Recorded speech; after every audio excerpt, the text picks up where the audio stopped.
सावन का महीना और भोले की बात ना हो, ऐसा तो बिल्कुल हो ही नहीं सकता। आइए पहले हम लोग सब शिव जी के दर्शन कर लेते हैं और दर्शन करने के साथ साथ मनोकामना जरूर मांगिएगा। कहते हैं यहाँ जो भी मनोकामना मांगो वो पूरी हो जाती है। तो मैंने तो मांग लिया, जल्दी जल्दी आप लोग भी मांग लीजिए। बहुत फेमस मंदिर है हमारे शक्ति फार्म का। इस मंदिर में कहा जाता है कि जो भी सच्चे मन से मांगो वो मिले।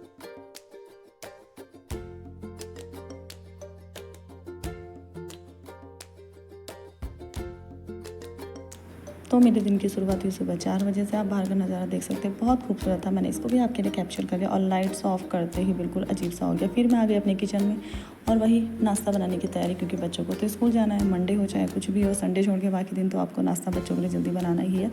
तो मैंने कहा मंदिर जाने से पहले इनका मैं नाश्ता रेडी कर लेती हूँ। तो मैंने बनाई थी यहाँ कद्दू की सब्ज़ी और साथ में पराठे। पर बाहर का व्यू मैंने देखा तो वो भी मुझे अच्छा लगा। मैंने थोड़ा सा ये भी आपके लिए कैप्चर कर लिया था। आटा गूँधा था, घी मेल्ट हो चुका था। मैंने कहा चलिए अब पराठे। तो यहाँ मैंने एक के बाद एक पराठे बनाने स्टार्ट किए, जिसके लिए मैं पराठे बेल दी गई और फटाफट उनको सेक दी गई। पराठे बनाने के साथ साथ मुझे याद आया कि बगल वाली गैस पे कद्दू भी पक रहा है, भाई इसको भी देख लो। तो मैं इस कद्दू को देखा, नाराज़ ना हो, मैं तेरे पास ही आई थी, पर उसमें बहुत ज़्यादा पानी आ चुका था क्योंकि कद्दू घर का था, ताज़ा था। तो मैंने कहा चलिए अब इसकी गैस थोड़ी सी बढ़ा दी जाती। और यहाँ पराठे भी नाराज़ हो रहे थे कि हमें मत भूल जाना। तो मैंने कहा नहीं भाई, पूरा ध्यान तुम दोनों पर है। पराठे और सब्जी में एक साथ दोनों गैस पे बना रही थी। पराठे तो बन गए थे, मैंने पर रात को डुबोने के लिए रख दिया था कि भाई तू भी डुबो ले, नहा ले। कद्दू की सब्ज़ी को देखा तो वो थोड़ी सी मुझे कच्ची सी लग रही थी, तो मैंने कहा चलिए इसे थोड़ा सा मैं और ढक्कन लगा के पका देती हूँ।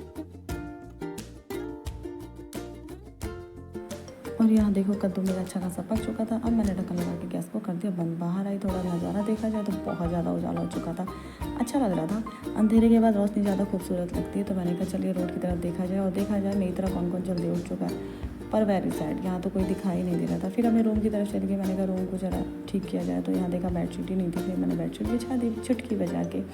बेडशीट कैसे लग रही कमेंट बॉक्स में ज़रूर बताइएगा। इसके बाद जैसे ही मंदिर के लिए रेडी हुई थी, ये मिट्टी वाले भैया आ गए थे, क्योंकि हमने सोखता बनाया था, वो वहाँ बहुत ज़्यादा गड्ढा हो गया था। इसके लिए मैंने थोड़ा मिट्टी बनाई थी और इनको इसी समय आना था। चलिए कोई नहीं, ये भी जरूरी था। और मैं मंदिर के लिए हो गई हूँ रेडी।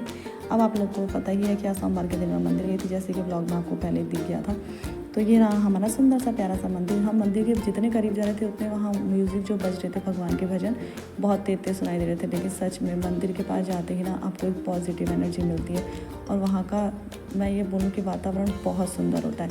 और वहाँ जाने के बाद आपके माइंड में जितनी भी टेंशन होती है, आई थिंक वो सब गायब हो जाती है। और ये भोले बैठे हुए थे जो कि कांवड़ लेके आए थे और परिक्रमा लगा रहे थे। इस तरह से मैं भी काफ़ी देर तक मंदिर में बैठी। उसके बाद घर आने के बाद मैंने फटाफट से अपने लिए चाय बनाई, क्योंकि बिना चाय भी दिमाग चलता नहीं और ना शरीर में एनर्जी आती है। तो चलिए फटाफट मेरी चाय बन चुकी थी। चाय बनने के बाद मैंने कप में जैसे डाली, मैंने कहा नहीं बच्चों को पहले स्कूल जाने देती, वरना बहुत डिस्टर्ब करते हैं चाय पीने में, और मुझे चाय चाहिए बिल्कुल शांति से। इसके बाद बच्चे तैयार हो गए थे, लंच बॉक्स वाटर बोतल वगैरह मैंने सब कुछ उनको दे दिया था। उसके बाद मैं डेली की तरह उनको गेट तक छोड़ने के लिए गई। पास में इनकी बस आ जाती है तो दोनों साथ में चले जाते हैं। मैंने उन लोग को बाय बोला और यही बोला किनारे किनारे साथ में जाइए। यहाँ तो बच्चे स्कूल के लिए चल दिए हैं। और आज के ब्लॉग में बस इतना ही। अगर आपको